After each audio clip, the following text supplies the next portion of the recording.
Hello everyone, most welcome. Today I am going to discuss about the changing to negative sentence. Exam में क्या होता है, do as directed में 5 sentence आते हैं और उन 5 सेंटेंस में एक सेंटेंस होता है changing to negative. Changing to negative एक अफर्मेटिव सेंटेंस मिलेगा, उस अफर्मेटिव सेंटेंस को नेगेटिव बनाने के लिए कहा जाएगा। तो जो अफर्मेटिव सेंटेंस है उस सेंटेंस के आगे कोष्टक में लिखा रहेगा चेंज इनटू नेगेटिव। चेंज यानी होता है बदलना, इनटू नेगेटिव मतलब नकारात्मक, नकारात्मक में बदलने के लिए इसको कहा जाता है। अफर्मेटिव सेंटेंस को नेगेटिव बनाने के लिए कहा जाता है। चेंज इनटू नेगेटिव के स्थान पर आपको मेक नेगेटिव भी लिखा हुआ मिल सकता है। Make negative, make negative, make मतलब होता है बनाना और नेगेटिव मतलब नकारात्मक, नकारात्मक बनाओ मतलब सेंटेंस को नेगेटिव बनाने के लिए कहा जा सकता है। तो चेंज इनटू नेगेटिव या मेक नेगेटिव लिखा हुआ है या केवल नेगेटिव भी लिखा हुआ मिले कोष्टक में सेंटेंस के आगे तो समझ लेना उस सेंटेंस में नॉट जोड़ना है आपको। और हमने टेंस में पढ़ा है नॉट का नियम क्या है, नॉट हमेशा हेल्पिंग वर्ब के ठीक बाद लगता है। देखिए सेंटेंस जैसे एग्जांपल के लिए सेंटेंस है he is playing, he is playing, वह खेल रहा है। अब ये सेंटेंस अफर्मेटिव सेंटेंस है यहाँ पर। अब इस सेंटेंस के आगे कोष्टक में या तो चेंज इनटू नेगेटिव लिखा हुआ मिले या हो सकता है चेंज इनटू नेगेटिव के स्थान पर मेक नेगेटिव लिखा हुआ मिले। तो इस सेंटेंस में नॉट जोड़ना है। और अगर आपने टेंस पढ़ा है तो टेंस में मैंने बताया है कि हेल्पिंग वर्ब के ठीक बाद नॉट का प्रयोग होता है। अब आपको हेल्पिंग वर्ब की पहचान भी याद होना चाहिए, पूरे 12 टेंस की हेल्पिंग वर्ब आपको याद होना चाहिए। यदि हेल्पिंग वर्ब को ही नहीं पहचान पाओगे तो आप नॉट नहीं लगा सकते हो। तो यहाँ पर एक हेल्पिंग वर्ब दी है प्रेजेंट कंटीन्यूअस टेंस की इज, तो इस इज के ठीक बाद नॉट लगाना है। तो हमारा आंसर इस टाइप से बनेगा he is not playing, he is not playing, वह नहीं खेल रहा है। तो ये अफर्मेटिव सेंटेंस था, ये नेगेटिव सेंटेंस बन गया, वेरी इजी। इसी प्रकार नेक्स्ट सेंटेंस देख लेते हैं, he has been singing, he has been singing since morning। इस सेंटेंस को नेगेटिव बनाना है तो हेल्पिंग वर्ब ढूंढना पड़ेगा। सबसे पहला काम है हमें हेल्पिंग वर्ब को पहचानना। हेल्पिंग वर्ब कहाँ है, यहाँ पर हेल्पिंग वर्ब मिल रही है हमें प्रेजेंट परफेक्ट कंटीन्यूअस टेंस की। जो फोर्थ टेंस है प्रेजेंट परफेक्ट कंटीन्यूअस टेंस, उसकी यहाँ पर हेल्पिंग वर्ब मिल रही है। तो हेल्पिंग वर्ब के ठीक बाद नॉट का प्रयोग होता है। लेकिन यदि 2 शब्द वाली हेल्पिंग वर्ब दी गई हो तो हेल्पिंग वर्ब के बीच में नॉट का प्रयोग करना है। तो यहाँ पर हेल्पिंग वर्ब 2 शब्द वाली आ रही है, नॉट लगा देंगे दोनों के बीच में। आंसर इस टाइप से लिखना है, he has not been singing since morning. ठीक है, हेल्पिंग वर्ब के बीच में हमने यहां पर नॉट लगा दिया, हमारा सेंटेंस नेगेटिव बन गया। इसी तरीके से हेल्पिंग वर्ब के स्थान पर कोई मॉडल वर्ब भी आ सकती है। जैसा हेल्पिंग वर्ब होती है वैसी ही कुछ मॉडल वर्ब होती है। वो मॉडल वर्ब मैं आपको बता देता हूं। मॉडल वर्ब, ये मॉडल वर्ब का ध्यान रखें। ये मॉडल वर्ब जैसे कि कैन हो सकती है, कैन की सेकंड फॉर्म कुड हो सकती है, मे हो सकती है, मे की सेकंड फॉर्म माइट हो सकती है, शुड, वुड, etc। इनमें से कोई सी भी हेल्पिंग वर्ब अगर मान लो आती है सेंटेंस में तो उस हेल्पिंग वर्ब के ठीक बाद भी हम नॉट लगा सकते हैं। जैसे एग्जांपल के लिए एक सेंटेंस हम देख लेते हैं, he can lift 50 kg weight, वह 50 किलो वजन उठा सकता है। इस सेंटेंस में मॉडल वर्ब आ रही कैन, कोई सी भी मॉडल वर्ब हो सकती है, can, could, may, might, should, would, etc। तो कोई सी भी हेल्पिंग वर्ब, कोई सी भी मॉडल वर्ब हो सकती है। जैसे हेल्पिंग वर्ब होती है वैसे मॉडल वर्ब होती है, हेल्पिंग वर्ब की तरह मॉडल वर्ब काम करती है। तो मॉडल वर्ब के ठीक बाद हमें नॉट लगाना है। He cannot lift 50 kg weight।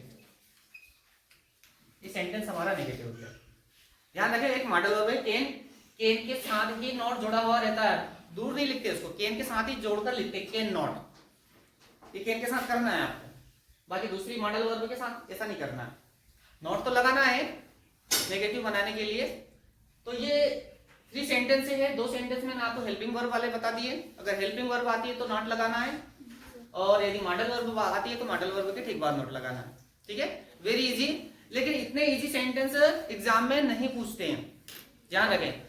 आते हैं तो बहुत अच्छी बात है, लेकिन इसके अलावा अगर मान लो अगर सेंटेंस में ना तो हेल्पिंग वर्ब नजर आए ना ही मॉडल वर्ब नजर आए, दोनों चीज ना मिले, सेंटेंस में हेल्पिंग वर्ब भी ना मिले मॉडल वर्ब भी ना मिले, लेकिन नॉट तो लगाना पड़ेगा। कहां लगाएंगे नॉट, तो देख लेते हैं ऐसे सेंटेंस को कैसे नेगेटिव बनाएंगे।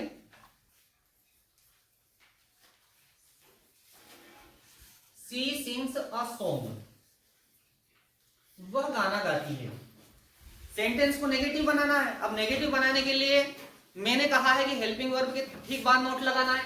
अब यहां पर देखिए सब्जेक्ट सबसे आगे सब्जेक्ट होता है, सब्जेक्ट के बाद में हेल्पिंग वर्ब आती है, लेकिन यहां पर सब्जेक्ट के बाद में हेल्पिंग वर्ब नहीं है बल्कि मेन वर्ब है। कौन सी वर्ब है, मेन वर्ब। मेन वर्ब की फर्स्ट फॉर्म। देखिए ऐसे सेंटेंस को कैसे हल करेंगे, एक फार्मूला बता रहा हूं मैं। अगर आपको सेंटेंस में हेल्पिंग वर्ब और मॉडल वर्ब दोनों नजर ना आए तो वह सेंटेंस या तो प्रेजेंट इंडेफिनिट टेंस का हो सकता है या फिर वह सेंटेंस पास्ट इंडेफिनिट टेंस का हो सकता है। प्रेजेंट इंडेफिनिट मतलब पहला टेंस, पास्ट इंडेफिनिट मतलब पांचवा टेंस। ये 2 टेंस ऐसे हैं जिनके अफर्मेटिव सेंटेंस में हेल्पिंग वर्ब नहीं आती है। अगर हेल्पिंग वर्ब ना मिले तो समझ लेना कि वहां सेंटेंस या तो प्रेजेंट इंडेफिनिट टेंस का है या फिर पास्ट इंडेफिनिट टेंस का है। दोनों में से किसी एक ही टेंस का वाक्य हो सकता है। पूरे 12 टेंस में से 2 टेंस पे आ जाइए, 10 टेंस को छोड़ दो। अब हमें ये पहचान करनी है कि ये पहले टेंस का वाक्य है कि 5वें टेंस का वाक्य है। ठीक है, पहचान किए बिना हम नॉट नहीं लगा पाएंगे। और सबसे ज्यादा ग्रामर इन दोनों ही टेंस से पूछी जाती है। मैं बार बार आपको बता रहा हूं, पहला टेंस प्रेजेंट इंडेफिनिट टेंस, 5वां tense past indefinite tense. 70% grammar दोनों टेंस से पूछी जाती है, चाहे वो फिल इन द ब्लैंक्स वाली हो चाहे वो डू ए डायरेक्टेड वाली हो। तो अब हमें इस सेंटेंस को पहचानना है। पहचानने का तरीका मैं बता रहा हूं। हमें सब्जेक्ट के बाद में वर्ब को देखना है। इस वर्ब को देखना है तो वर्ब की अगर फर्स्ट फॉर्म मिले, वी का मतलब वर्ब की अगर फर्स्ट फॉर्म हो उस सेंटेंस में तो समझ लेना कि वहां सेंटेंस प्रेजेंट इंडेफिनिट टेंस का है। दूसरा, अगर वर्ब आपको सेकंड फॉर्म मिले, सेंटेंस में अगर वर्ब की सेकंड फॉर्म नजर आ जाए तो समझ लेना कि वहां सेंटेंस पास्ट इंडेफिनिट टेंस का है। यह पहचानने का तरीका है। वर्ब को पहचानेंगे हम, first form, second form, third form. इसलिए मैं बार बार कह रहा हूं आपसे कि वर्ब की फॉर्म याद कर लीजिए, फर्स्ट फॉर्म, सेकंड फॉर्म और थर्ड फॉर्म, क्योंकि ग्रामर में इनकी जरूरत लगती है। अगर वर्ब की फॉर्म याद नहीं है तो फिर पहचान नहीं पाओगे कि कौन से टेंस का वाक्य है। तो वी का मतलब वर्ब की फर्स्ट फॉर्म नजर आ जाए तो प्रेजेंट इंडेफिनिट टेंस मानेंगे, सेकंड फॉर्म नजर आ जाए तो पास्ट इंडेफिनिट टेंस मान लेंगे उसको। देखते हैं यहाँ पर सिंग, वर्ब की फर्स्ट फॉर्म, देखो ये सिंग है, ये वर्ब की फर्स्ट फॉर्म है, सेकंड फॉर्म सेंग होती है और थर्ड फॉर्म संग होती है। तो ये तो फर्स्ट फॉर्म है। कौन सी फॉर्म है, ये फर्स्ट। अब फर्स्ट फॉर्म है समझ लिए तो टेंस प्रेजेंट इंडेफिनिट हो गया, पहचान लिया हमने। ये प्रेजेंट इंडेफिनिट टेंस का वाक्य है, प्रेजेंट इंडेफिनिट टेंस का वाक्य है। अब ये प्रेजेंट इंडेफिनिट टेंस का वाक्य है तो हम प्रेजेंट इंडेफिनिट टेंस में इसको नेगेटिव बनाएंगे। और अगर मान लो सिंस के स्थान पर सेंग लिखा होता, अगर यहाँ सेंग लिखा होता तो फिर ये सेकंड फॉर्म होती, और सेकंड फॉर्म होती तो ये पास्ट इंडेफिनिट टेंस का वाक्य होता। मतलब बिना हेल्पिंग वर्ब वाला वाक्य या तो प्रेजेंट इंडेफिनिट या पास्ट इंडेफिनिट, दोनों में से किसी एक ही टेंस का हो सकता है। ये आपको क्लियर करना है। 10 टेंस को छोड़ दो, दो टेंस पे आ जाओ बिना हेल्पिंग वर्ब वाला वाक्य है तो देखते हैं इसी सेंटेंस को हम। शी सिंग्स अ सॉन्ग, वह गाना गाती है। प्रेजेंट इंडेफिनिट टेंस का वाक्य, एक फार्मूला में आपको बता रहा हूं, अगर प्रेजेंट इंडेफिनिट टेंस का वाक्य है तो हमें उसमें प्रेजेंट इंडेफिनिट टेंस की हेल्पिंग वर्ब लगाना है, डू या डज, और उसके बाद नॉट लगाना है। क्योंकि नॉट, एक अकेला नॉट कभी नहीं आता, वो हेल्पिंग वर्ब के बाद ही आता है। अब इसमें क्या कर रहे हैं हम, इसमें हेल्पिंग वर्ब नहीं है, इस कारण से हेल्पिंग वर्ब भी लगाना पड़ रही है और फिर नॉट भी लगाना पड़ रहा है। बाकी जो इससे पहले जो सेंटेंस बताया उसमें हेल्पिंग वर्ब ऑलरेडी थी, इसलिए डायरेक्ट नॉट लगा दिया था हमने। इसमें हेल्पिंग वर्ब नहीं है, इस कारण से हेल्पिंग वर्ब भी लगाना पड़ रही है और नॉट भी लगाना पड़ रहा है। कौन से टेंस में करना है ऐसा, प्रेजेंट इंडेफिनिट टेंस है। कौन से में करेंगे हम? Present indefinite. Helping verb do या डज लगाएंगे। अब ये डू या डज का पता हमें, अगर टेंस पता है तो हम डू और डज लगा सकते हैं टेंस सब्जेक्ट को देखकर। आई वो बहुवचन के साथ डू लगता है, एक वचन के साथ डज लगता है, हमने टेंस में ऑलरेडी पढ़ रखा है।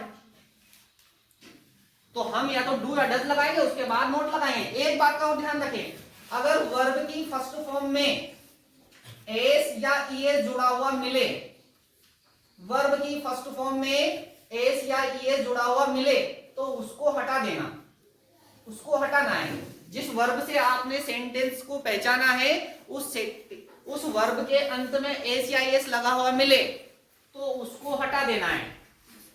एस या ईएस को क्या करना है? आपको हटाना है।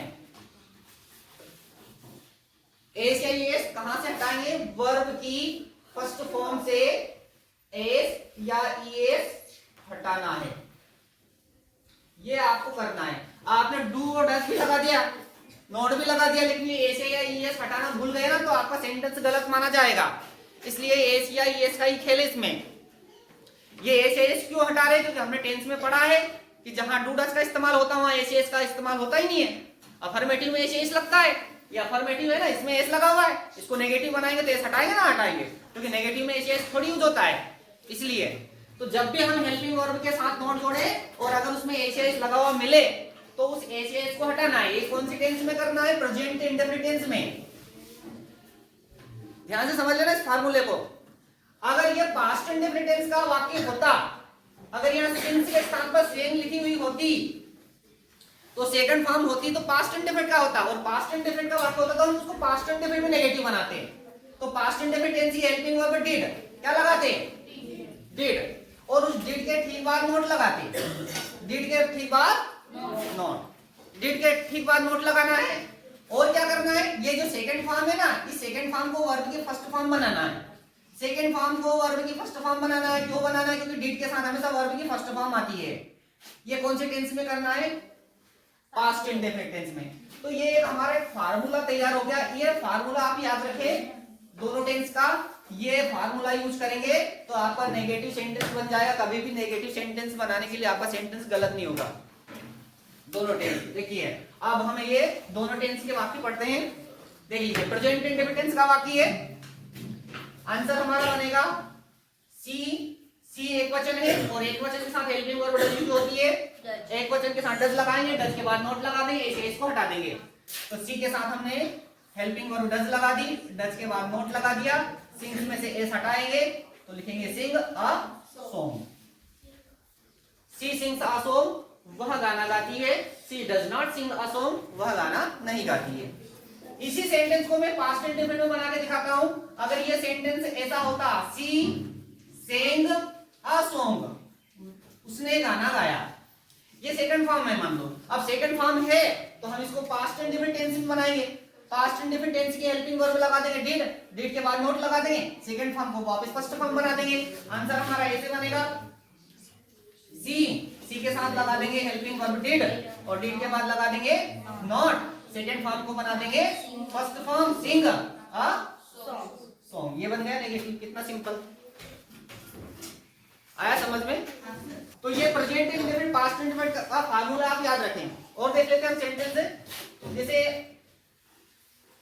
आई go to market, I go to market, मैं मार्केट मतलब मैं बाजार जाता हूं। नेगेटिव बनाने के लिए कहा है, देख लेते हैं। आई के बाद हेल्पिंग वर्ब है या नहीं है? ये तो मेन वर्ब, वर्ब की फर्स्ट फॉर्म है। कौन सी फॉर्म है ये? First form. सेकंड फॉर्म तो वेंट होती है, थर्ड फॉर्म गोन होती है। गो वेंट गोन, ये फर्स्ट फॉर्म, ये सेकंड फॉर्म, थर्ड फॉर्म, ये फर्स्ट फॉर्म है। अब ये फर्स्ट फॉर्म है तो टेंस कौन सा है? प्रेजेंट इंडेफिनिट है। कौन सा है ये? Present indefinite. Helping verb do या डज। तो आई के साथ हमने पढ़ा है, आई के साथ डू लगता है, आई के साथ डू लगता है। डू के बाद नॉट लगा देंगे, आई डू नॉट। और ये ए से इसको हटाना, ए से है ही नहीं इसमें, है क्या? ऐसा कैसे लिखेंगे? Go to market, I do not go to market, मैं बाजार नहीं जाता हूं। और you teach me, you teach me, तुम मुझे पढ़ाते हो। अब यहाँ पर वर्ब की कौन सी फॉर्म है, यू के बाद फर्स्ट फॉर्म। वर्ब की फर्स्ट फॉर्म टीच मतलब पढ़ाना, सेकंड फॉर्म टाट होती है, थर्ड फॉर्म भी टाट होती है। तो ये वर्ब की फर्स्ट फॉर्म है। जब वर्ब की फर्स्ट फॉर्म होती है तो टेंस कौन सा होता है, प्रेजेंट इंडेफिनिट। हेल्पिंग वर्ब कौन सी लगती है, डू या डज। अब ये सब्जेक्ट को देखकर हेल्पिंग वर्ब लगाना है। सब्जेक्ट यू मतलब तुम, बहुवचन में आ रहा, प्लूरल नंबर में बहुवचन के साथ हेल्पिंग वर्ब लगती है डू। तो यू के साथ हम लगा देंगे डू, डू के बाद लगा देंगे नॉट। एस या एस को हटाने के लिए कह रहा है, एस एस है ही इसमें, हम लिखेंगे ऐसा teach me. You teach me, तुम मुझे पढ़ाते हो। You do not teach me, तुम मुझे नहीं पढ़ाते हो। अगला सेंटेंस देते हैं, वी रीड बुक्स, हम पुस्तकें पढ़ते हैं। ये सेंटेंस सही है, देखो वी रीड बुक्स, हम पुस्तकें पढ़ते हैं। ध्यान से देखें आप इसको। अब इस सेंटेंस में सब्जेक्ट के बाद में वर्ब देखना है। लेकिन एक बात और ध्यान रखें, अभी मैं प्रेजेंट इंडेफिनिट और पास्ट इंडेफिनिट सेंटेंस पढ़ा रहा हूं। प्रेजेंट इंडेफिनिट और पास्ट इंडेफिनिट के वाक्य आपको बता रहा हूं कि हेल्पिंग वर्ब डू और डज का इस्तेमाल करें प्रेजेंट इंडेफिनिट में, फिर नॉट लगाएं, फिर ऐसे हटाएं। लेकिन स्टूडेंट करते क्या है, प्रेजेंट इंडेफिनिट और पास्ट इंडेफिनिट के वाक्य पढ़ते पढ़ते वो आगे की चीज भूल जाते हैं कि हेल्पिंग वर्ब अगर दी हो तो डायरेक्ट नॉट लगाना है। देखा मैंने ऐसा अभी, हेल्पिंग वर्ब दी हो तो ये वाला फार्मूला बिल्कुल यूज ना करें, डायरेक्ट नॉट लगाएं। उसमें क्या लगाना है, डायरेक्ट उसमें नॉट लगाना है। मॉडल वर्ब दी हो तो डायरेक्ट नॉट लगाएं। हेल्पिंग वर्ब और मॉडल वर्ब दोनों ना मिले तो ये फार्मूला यूज करें, ठीक है। अब हम देखते हैं इसको पहचाना, रीड। रीड का मतलब होता है पढ़ना, वर्ब की first form, second form red, third form read.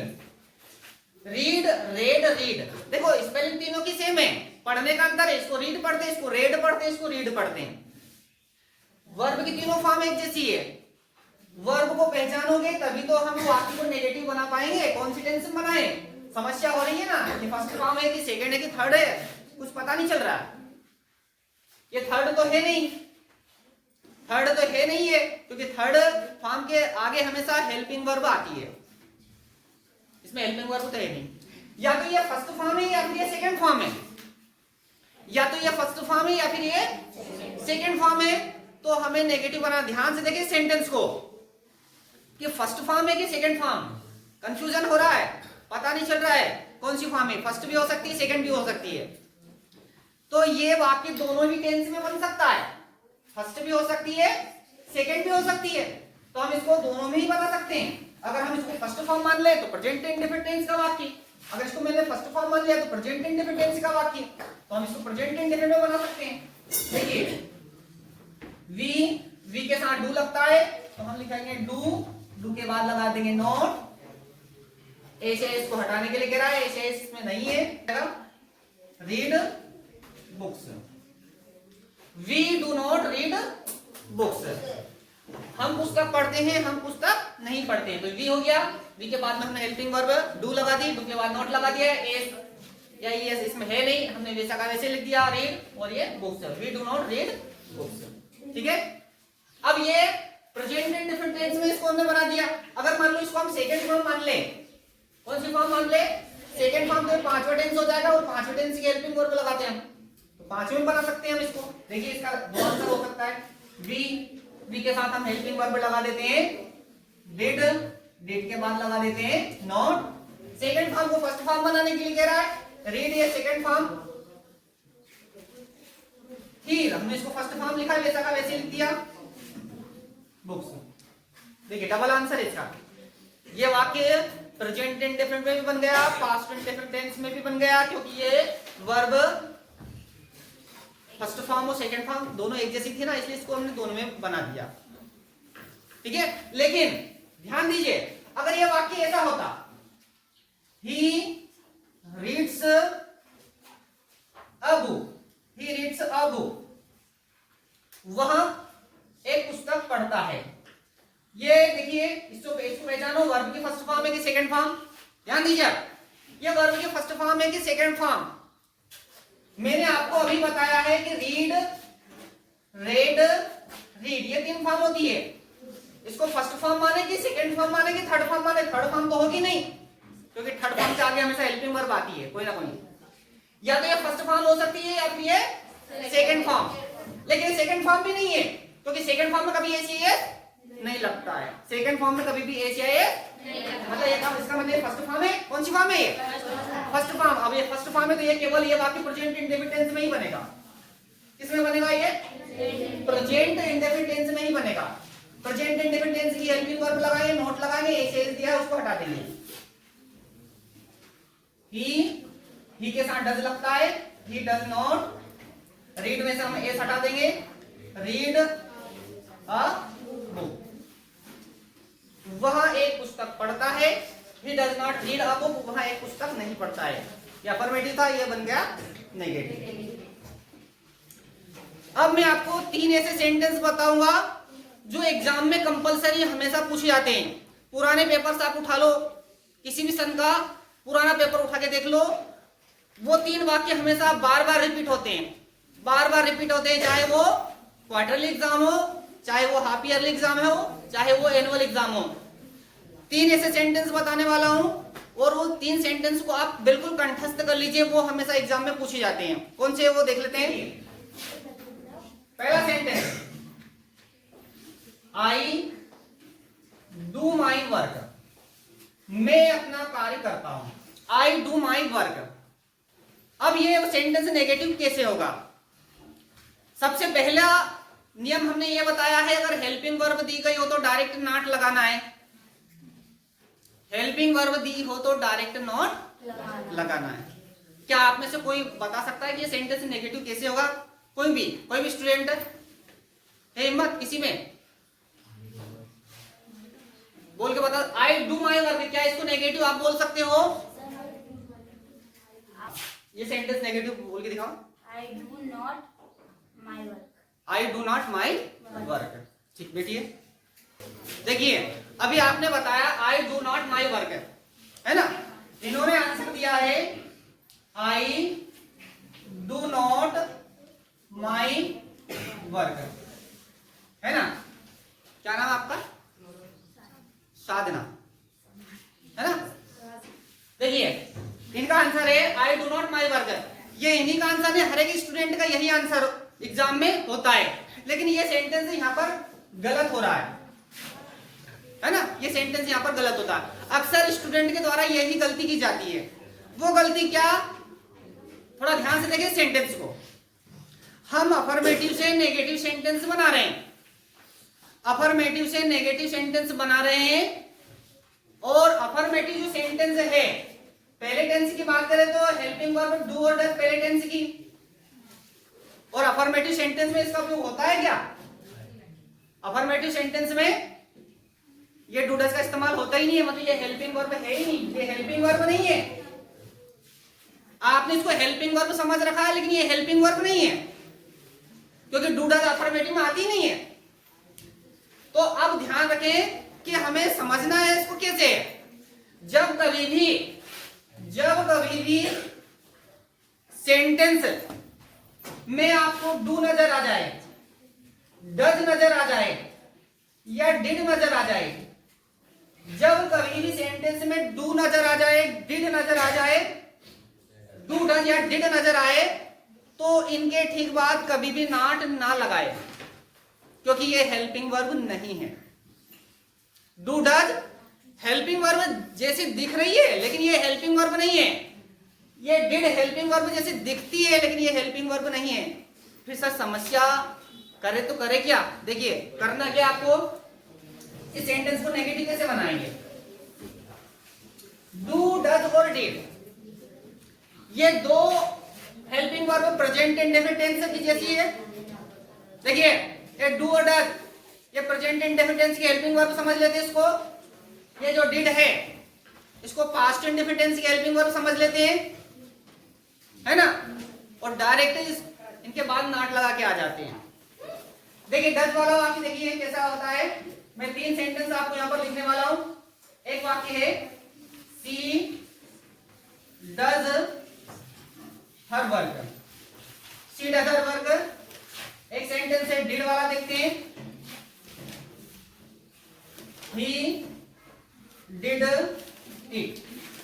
ये 3 सेंटेंस ध्यान रखिए आप, डू डज और डिड वाले। स्टूडेंट क्या गलती करते हैं, इस डू के बाद नॉट लगा के आते हैं, I do not my work. Student इसके आगे गलती करके आते हैं, she does not her work. Student इसके आगे भी गलती करते हैं, सी डिड नॉट इट। बस इतना कर देते हैं, सेंटेंस गलत हो जाता है। देखिए जब भी आपको डू डज और डिड मिले तो इनके बाद आप कभी भी नॉट ना लगाए, क्योंकि डू का मतलब करना भी होता है, एक मेन वर्ब है।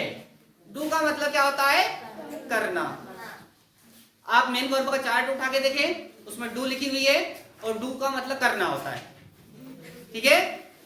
और अगर इस डू के साथ एस या एस लगा दे तो ये डज बन जाता है।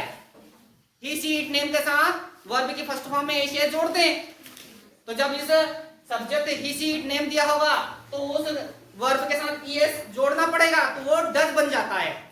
तो वो दिखती किसके समान है, हेल्पिंग वर्ब जैसी। पास्ट इंडेफिनिट टेंस में सेकंड फॉर्म यूज होती है, इसलिए सेकंड फॉर्म लगाते हैं डिड। तो ये जो सेकंड फॉर्म है ना, ये हेल्पिंग वर्ब जैसी दिखती है।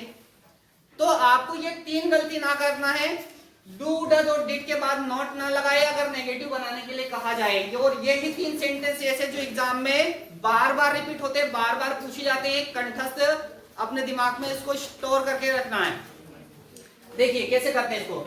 ये तीनों सेंटेंस हमें फार्मूले का इस्तेमाल करके नेगेटिव बनाना है, ये फार्मूला लगाना है। देखिए ये डू लिखा हुआ है यहाँ पर, ये हेल्पिंग वर्ब नहीं है बल्कि ये मेन वर्ब है, वर्ब की फर्स्ट फॉर्म है जिसका मतलब होता है करना। इसमें हेल्पिंग वर्ब नहीं दी हुई है, इसमें हेल्पिंग वर्ब नहीं दी है। जब हेल्पिंग वर्ब नहीं आती है तो हम उस वाक्य को प्रेजेंट इंडेफिनिट या पास्ट इंडेफिनिट टेंस में बनाते हैं, या तो उसको प्रेजेंट इंडेफिनिट बनाए या पास्ट इंडेफिनिट में। वर्ब की फर्स्ट फॉर्म दी हुई है, ये वर्ब की फर्स्ट फॉर्म है, ये वाक्य प्रेजेंट इंडेफिनिट टेंस का वाक्य है। हेल्पिंग वर्ब या डू या डज लगाएंगे तो आई के साथ डू लगती है, आई के साथ लगती है डू, आई डू। ये डू लिखा हमने, डू के बाद नोट लगा दिया, डू के बाद क्या लगा दिया, नोट। एस एस को हटाने के लिए कहा है, इस डू में एस एस जुड़ा है क्या, नहीं जुड़ा, इसको हम ऐसा कैसे लिख देंगे, my work, I do not do my work. आया समझ में। चलिए अब दूसरा सेंटेंस देखते हैं। ये डू में ईएस लगा हुआ है एक वचन के साथ, प्रेजेंट इंडेफिनिट टेंस में ही सी इट नेम के साथ वर्ब की फर्स्ट फॉर्म में एस एस जोड़ते हैं, तो ये डू में ईएस लगा हुआ है, ठीक है। तो अब ये ईएस लगा हुआ है, मतलब ये डू का मतलब, ये डज का मतलब करना है, क्या है यहाँ पर, करना। अब ये वाक्य भी हमें फार्मूले से बनाना है। ये वर्ब की फर्स्ट फॉर्म है, ये वर्ब की क्या है, फर्स्ट फॉर्म है, प्रेजेंट इंडेफिनिट टेंस का वाक्य है। हम हेल्पिंग वर्ब डू या डज का इस्तेमाल करेंगे, फिर नोट लगाएंगे, ऐसे दिया हो तो हटा देंगे। यहाँ पर सी है, सी के साथ डज यूज होती है, सी के साथ क्या लगाएंगे, डज लगा देंगे। तो हमने यहाँ पर लिखा सी डज, डज के बाद हमने यहाँ पर नोट लिखा, ऐसे इसको हटाने के लिए कहा है, ये हट जाएगा यहाँ से, तो ये यहाँ बचेगा डू, डू हर वर्क। अब इसको देख लीजिए, ही डिड इट, ये सेकंड फॉर्म है, कौन सी फॉर्म है ये, सेकंड, डू की सेकंड फॉर्म है जिसका मतलब होता है किया। डू मतलब करना, सेकंड फॉर्म है डिड मतलब किया। अब ये सेकंड फॉर्म है, अब ये सेकंड फॉर्म है तो ये पास्ट इंडेफिनिट टेंस का वाक्य है। हेल्पिंग वर्ब हम डिड लगाएंगे, डिड के बाद नोट लगाएंगे, सेकंड फॉर्म को फर्स्ट फॉर्म बनाएंगे। तो ये सेंटेंस हो गया हमारा। देखिए ही के बाद हमने डिड लिखा, ये डिड यहां से लिखा है ना, और क्या लगा दिया, नोट लगा दिया। अब ये जो सेकंड फॉर्म है, सेकंड फॉर्म को फर्स्ट फॉर्म बनाना है, तो ये सेकंड फॉर्म है, इसको हम फर्स्ट फॉर्म बना देंगे डू इट। ये बन गया हमारा नेगेटिव सेंटेंस। तो ये हमारा जो टॉपिक है था चेंज इनटू नेगेटिव, यहाँ पर फिनिश होता है, ठीक है। आपको कोई डाउट हो, किसी प्रकार का क्वेश्चन हो तो आप अभी पूछ सकते हो। एक सेंटेंस है जो क्लास 12th में पूछा गया था, ठीक है, और उस सेंटेंस को नेगेटिव कैसे बनाया गया था। देखिए आप ध्यान से, I always speak truth, I always speak truth, मैं हमेशा सत्य बोलता हूं। ध्यान दीजिए इसको, इस सेंटेंस को नेगेटिव बनाना है। आई ऑलवेज, मैं हमेशा, स्पीक ट्रूथ, सत्य बोलता हूं। सेंटेंस को नेगेटिव बनाने के लिए क्लास 12 में पूछा गया था। अब इस सेंटेंस को नेगेटिव कैसे बनाना है? ये ऑलवेज मतलब होता है हमेशा, ऑलवेज का मतलब होता है हमेशा, और नेगेटिव बनाने के लिए इसमें नॉट नहीं लगाना है। इस ऑलवेज को उल्टा कर देना, इस ऑलवेज का अपोजिट वर्ड लिख देना केवल। ऑलवेज मतलब हमेशा, नेवर यानी कभी नहीं, नेवर मीन्स कभी नहीं। इसका आंसर ऐसा बनेगा, इसमें गलती से भी नॉट ना लगाए। I never speak